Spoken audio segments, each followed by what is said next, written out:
Regarding alkyl halides. In the previous video I requested for 50 likes and I got 150 likes. So in this video I shall be requesting for 100 likes. Let us see how many you can give. So in this video I shall be discussing about all the important reactions and the reagent in this chapter so that all the doubts are cleared. So listen to it very carefully as it is an important chapter. So let me begin with a simple example to show you how these are prepared. If I take CH3CH double bond CH2. So I ask you basically that I react it with Br2CCl4. I react once with HBr. I react once with Br2H mu and once with HOBr. What are the four different type of products that I'll be getting? So in the first reaction we know that bromonium ion is the intermediate. So you have to just put Br and Br actually in the transposition. So this will be the major product in this case. Now HBr. So H plus will attack here. So what I'll be getting is this thing. Now the Br minus shall attack here. So what I'll be getting is 2-bromopropane. Okay. Now the next case is Br2H mu. What we know about it is that in Br2H mu, as there is light, so the intermediate that has to be formed is a radical. So where is the radical most stable? The radical is most stable here. Okay. So the Br radical will join here. So what I'll be getting is CH2 double bond CH, CH2Br. So see, here we get a carbocation. In Br2CCl4 we get a bromonium ion. In Br2H mu I get a radical. Now what happens in HOBr? So first of all you have to decide that what will be the anion and what will be the cation. See, OH minus is more stable and Br plus is more stable. Now since this is an alkene and it is electron rich, so Br plus will be attacking here because it is electron deficient. So electron deficient will be attacking the electron rich. So what I'll be getting in the first step is CH3 CH plus CH2 Br. Now plus is there, we have OH minus also, so the OH minus shall attack here, and what I'll be getting the final product to be CH3 CH OH CH2 Br. So this will be the major product in this case. Now let's go to the next example, which is regarding use of Br2 or X2. If I have, for example, this thing, I react it with Br2Fe, sometimes also known as FeBr3. I react it with Br2H mu. So what is the difference between the two products? See, when I take Br2Fe, also known as FeBr3, so it will attack on the ring. It gives me an electrophilic addition. So what I have told you, it is toluene. So the ortho and the para positions will be more activated, and hence Br plus will attack here as an electrophile and joins to the para position. Now in Br2H mu, we know that we'll be getting a radical. See, so the where will be the radical will be more stable. It will be stable here. Why? Because it can be in resonance with directly with the ring. So Br2H mu gives me a Br radical. So what I'll be getting is benzene CH2Br. So I hope till now all the confusions regarding various type of reagents are cleared in Br. So now let's go to the next reaction, which is the Huns-Dicker reaction. Huns-Dicker reaction. So let me begin with the procedure. So basically I have RCOOH, that is an acid. I react it with Ag2O, or also known as AgOH. Anything you can react it with. What I'll be getting is this OH will be replaced by Ag. So I'll be getting is RCOOAg. Okay. Next I react it with Br2CCl4. Now see how I break the bonds. One Br goes here, the other Br breaks this bond, so it joins with R. So what I'll be getting is R, Br, Ag, Br, and see what is the remaining product, that is CO2. So I'll be getting CO2 also. So in Huns-Dicker reaction we get CO2, which means that I'll be getting the lime water test also. So this question can also be asked regarding this example. Now the next reaction is Finkelstein reaction. Finkelstein reaction. Now what is the reagent used here is, it is NaI oblique acetone. So first of all we must know that why acetone is used, or see, acetone is, first of all we have to decide, it is aprotic solvent. Aprotic solvent. For example, H2O is protic solvent. Why we are taking NaI? Why we are not taking NaF? So first of all let's decide this thing. See, if I have iodine, okay, I take it in a protic solvent. So what I'll be getting is H plus. So H plus can bond with it, that is basically H2O I'll be having. So the hydrogen bonding can be found by fluorine and not by iodine. So if I had taken water, then the fluorine would have been stabilized due to H plus.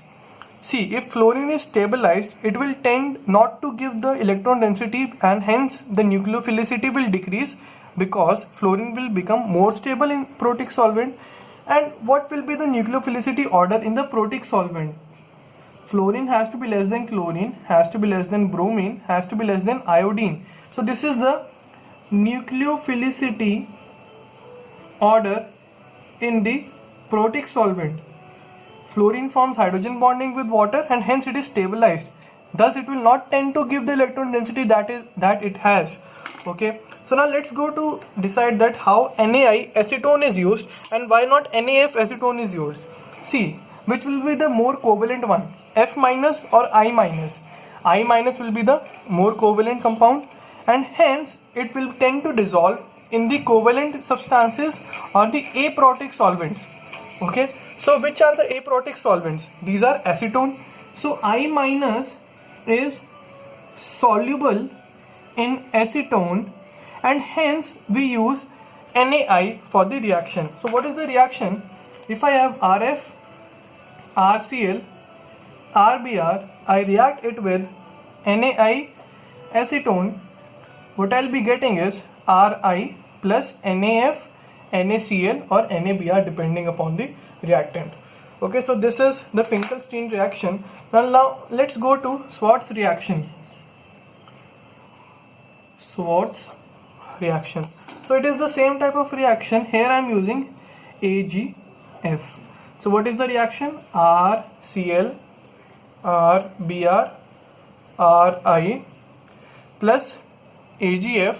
I'll be getting RF plus AgCl plus AgBr plus AgI. So this is the Schwarz reaction which is used to prepare alkyl fluorides. See, this is a very good method to prepare the alkyl fluorides, because fluorides are very difficult to prepare by other methods because it is very exothermic reaction, and hence Schwarz reaction is very much preferred for the preparation of the alkyl fluorides. Now the next one is use of PCl3, PCl5 and SOCl2. How to proceed in it? If I have any ROH, that is any alcohol, I react it with PCl3, so I'll be getting RCl plus H3PO3 plus HCl. Now how to remember the products? See, phosphorus has an oxidation state 3 here, so in the product also the oxidation state must remain same. So I'll be getting plus 3 product, so that is H3PO3, and HCl will be a gas, so it will go in the vaporized form. Now next one is ROH plus PCl5. Now what is the oxidation state here? Plus 5. I'll be getting RCl plus POCl3 plus HCl. Now POCl3 can be further hydrolyzed to get H3PO4. So I hope that the concept of same oxidation state is clear here. So plus 5 plus 5. Now let's go to the next one, that is ROH plus SOCl2. It's a bit inorganic chemistry. So I'll be getting here RCl plus SO2 C plus 4 plus 4 plus HCl. Okay, so now see the oxidation states that are balanced. See, now which one will you prefer to prepare RCl? I have SO2, HCl. See, both the products are in the gaseous phase. So when I'll be getting this RCl, these both will be in the vaporized forms, and hence this will not be an impurity in the substance. But what happens in PCl5 or PCl3? These things are solid state, so I'll be getting these as a precipitate in the reaction. So hence, to get more pure RCl, I'll be preferring SOCl2. So this is the best and the most preferred method. So now let's go to the next one, which is reaction with NaCN or KCN. So first of all, let me tell you a simple reaction regarding it. If I have RCH2Cl, I react with NaCN or KCN. See, both are ionic, so both can do same reaction. So first of all, we have to decide that what is the nucleophile here. See, I have Na plus and Cn minus. So Cn minus is the nucleophile here. So this attacks CH2, takes out the Cl. So what I'll be getting is RCH2 C triple bond N. Okay, so I'll be getting RCH2Cn. That is a cyanide I'll be getting. If I react with AgCN, now tell me, see, AgCN is a covalent compound and not an ionic compound. So here what will happen is I'll be getting Ag C triple bond C and minus. Now see here, this bond cannot be broken as it is a covalent bond. So what will be the nucleophile here? That is the lone pair of nitrogen. So the lone pair of nitrogen is the nucleophile here, that is the negative charge on nitrogen.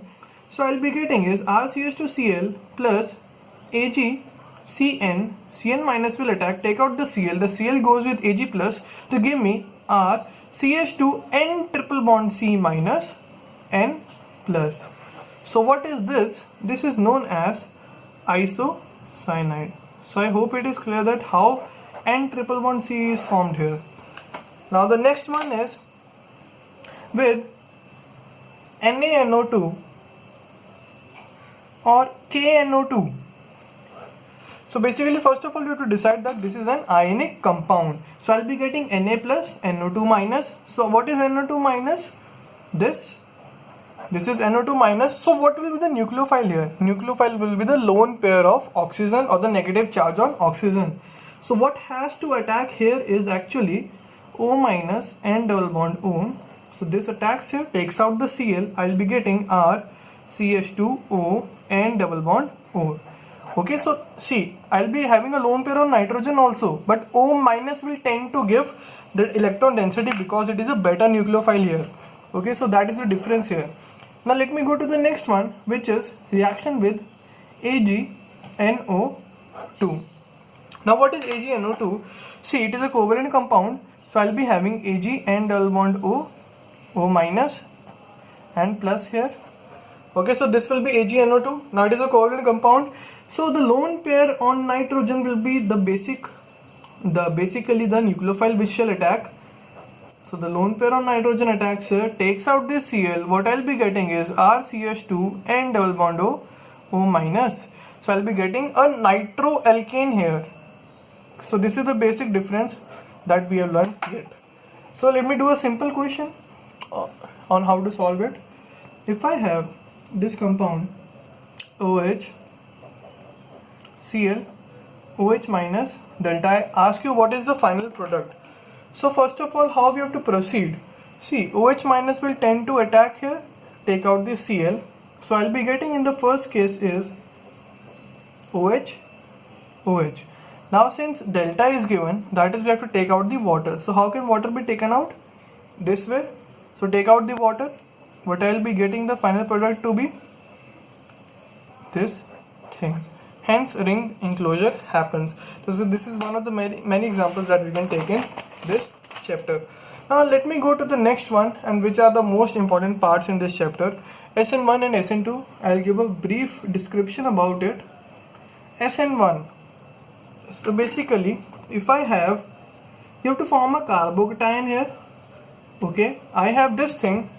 I react it with H2O.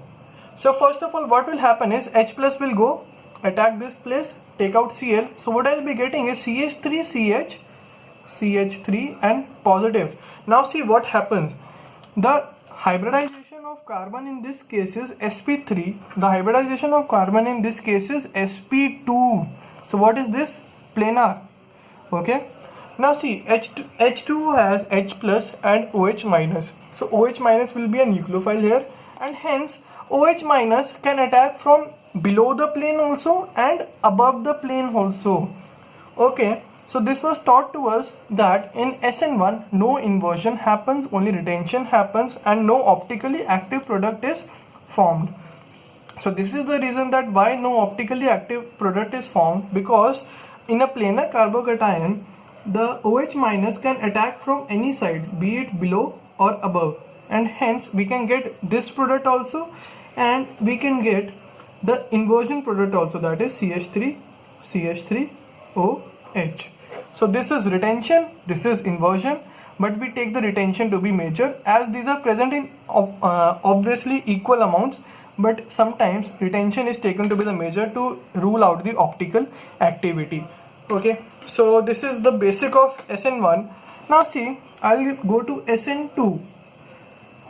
SN2 is a single step reaction and all that stuff. So basically the only thing that you have to remember is, I'll give you just one rule: nucleophilicity increases, SN2 increases. That is, if I have a better nucleophile, it will tend to give me SN2 instead of SN1.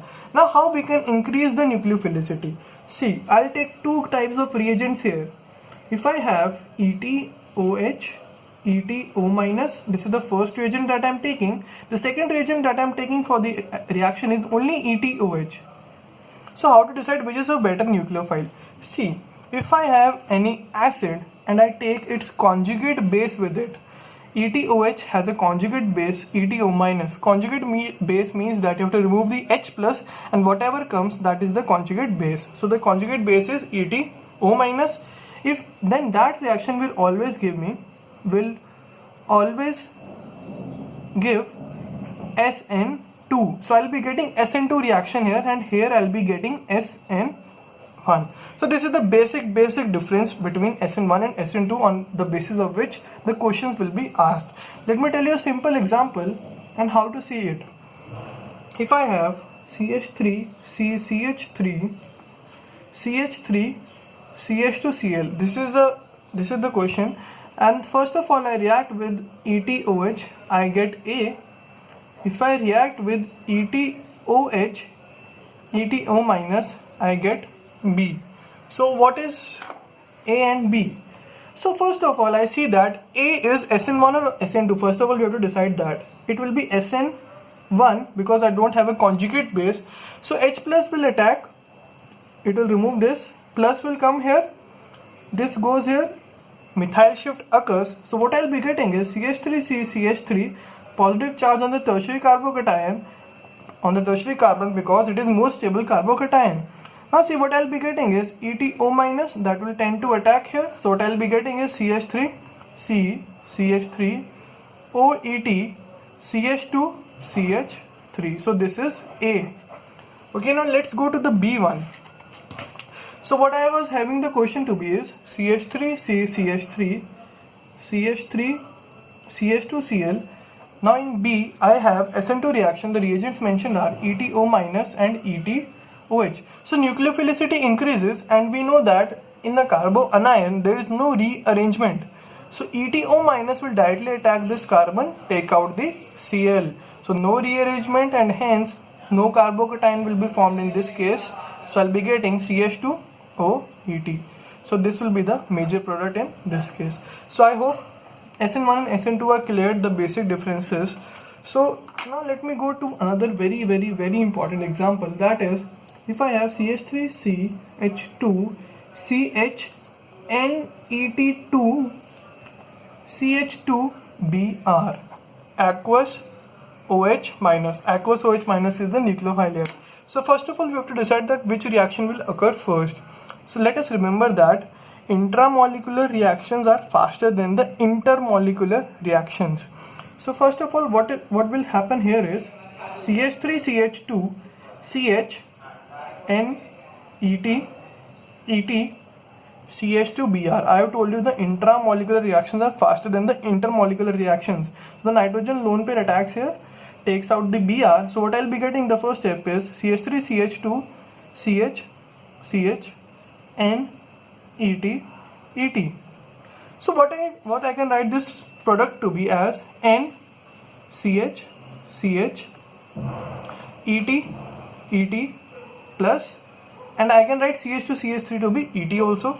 Okay, now OH minus wants to attack here.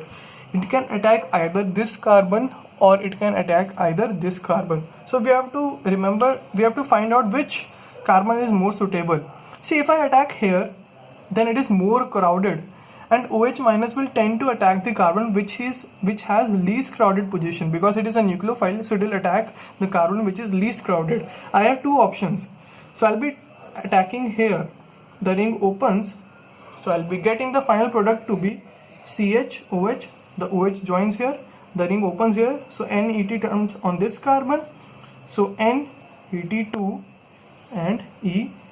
So the final product I'll be getting is CH3, CH2, CH3, NET2, CH2OH. So this is the final product. So this is a very good example of, we can say, NGP, which is actually not in the syllabus. So but sometimes question can be asked on it. So if you have liked the video, then please give a thumbs up at the end, and best of luck. Thank you.